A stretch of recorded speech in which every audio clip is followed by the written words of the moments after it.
bem-vindos à nossa análise. Hoje, vamos mergulhar num texto bíblico bem intenso, o Salmo 59.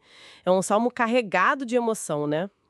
Um pedido forte por livramento, com inimigos descritos assim, de forma muito viva. Exato. No fundo, uma oração pedindo proteção mesmo, proteção divina. E o que chama atenção logo de cara é essa linguagem, né, bem gráfica. Ele usa termos como malfeitores, homens sanguinários, sabe? Homens ferozes. É forte. Sim.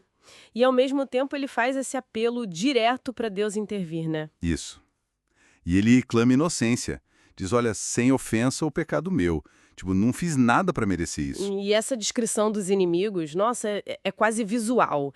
Eles espreitam por minha vida, Uhum. voltam à tarde uivando como cães. E tem aquela parte que diz que vomitam espadas de suas bocas.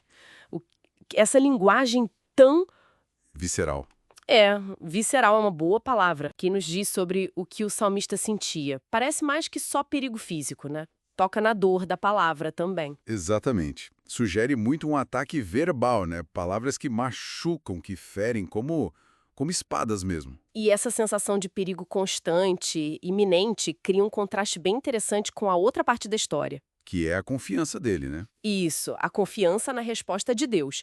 Apesar de ele sentir que essa perseguição não tem motivo e ele até reforça, eu não fiz nada de errado, a convicção é firme. Ele diz, mas tu, Senhor, tu vais rir deles, vais zombar dessas nações. É uma confiança muito grande. E dentro dessa confiança toda, tem um pedido bem específico, né? Sobre o que fazer com esses inimigos. Não é só me livra deles. Correto. É aí que a oração fica, assim, particularmente interessante.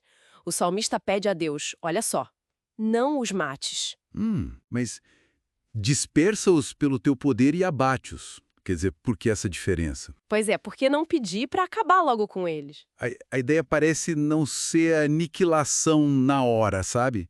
Mas transformar eles num exemplo, um exemplo errante do julgamento de Deus. Ah, então a punição teria uma função meio que didática. Uma lição para todo mundo ver. Precisamente. O propósito que ele mesmo declara é para que se saiba até os confins da terra que Deus domina.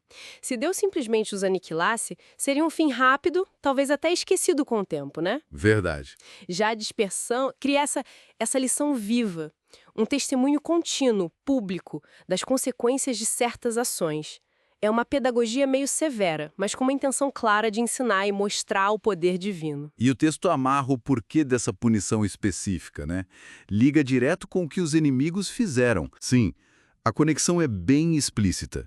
Ele diz que é por causa do pecado da sua boca, pela palavra dos seus lábios, pelo orgulho deles, pelas maldições e mentiras que proferem. Ou seja, há uma ligação direta entre essa transgressão pela palavra, a arrogância, a falsidade e o desejo de que eles sejam presos na sua soberba, sabe? Expostos naquilo mesmo que eles fizeram. É fascinante essa correlação. A ofensa pela palavra gerando uma consequência que expõe publicamente. Mas olha só, apesar desse cenário todo, né, de cerco, de perigo constante que ele descreve com tanta força, o final do salmo dá uma virada surpreendente no tom. Sim, é uma virada e tanto. Mesmo ainda descrevendo os inimigos, ali voltando à tarde, uivando como cães, vagueando à procura de comida, ou seja, a ameaça ainda está ali, palpável. Mesmo assim. Com uma convicção, assim, impressionante. Eu, porém, cantarei a tua força. Pela manhã louvarei com alegria a tua misericórdia. Quer dizer, o louvor não espera o problema acabar. Ele surge ali no meio da dificuldade. Exato. Isso mostra uma resiliência, uma fé, assim, extraordinárias. O louvor não é só uma reação depois do livramento, é uma ação de fé durante a provação. Funciona como uma afirmação de esperança, sabe?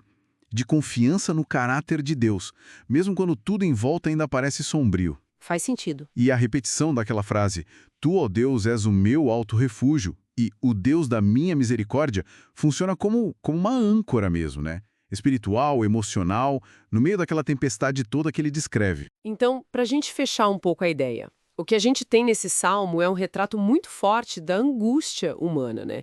Diante de uma perseguição que a pessoa sente como injusta, como algo que vai engolir ela. Sim, a angústia é palpável. Mas lado a lado com essa angústia tem essa confiança inabalável no poder, no cuidado de Deus. Uma confiança tão grande que leva ao louvor antes mesmo da solução aparecer. Essa tensão entre a vulnerabilidade total e a fé firme é muito central aqui. Sem dúvida. E essa nossa conversa deixa uma questão interessante no ar, para a gente pensar um pouco mais. Como essa escolha do salmista, sabe? Essa escolha deliberada de pedir a dispersão como exemplo, em vez da destruição pura e simples dos inimigos. Como isso molda a nossa compreensão das ideias de justiça, talvez até de misericórdia, e da demonstração do poder divino que aparece nesse texto específico. Boa pergunta. Pois é, pensar sobre as diferentes faces, os diferentes propósitos do julgamento divino pode ser um exercício bem revelador, né? Algo para a gente continuar refletindo.